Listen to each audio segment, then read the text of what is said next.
Ano nga bang nararamdaman ng mga estudyante ngayong nalalapit na naman ang pasukan? Una, excited. Bakit? Dahil may baon na naman.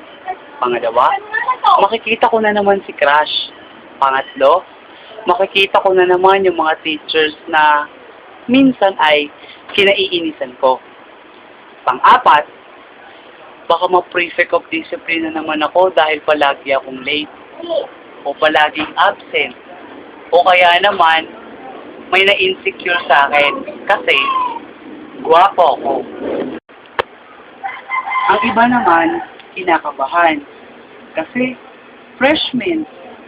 Kasi transferees, mag-a-adjust na naman. Maraming magagalit, maraming sa una, maaartihan. Maraming sa una, mababaitan.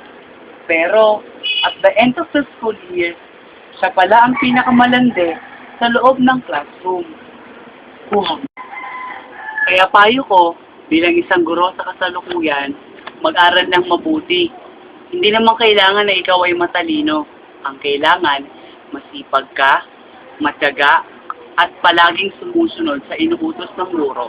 Basta alam mong ikaw ay nasa tama, at tama ang inuutos sa iyo ng gurong ito. Maligayang pagbabalik. Saludo ko sa'yo.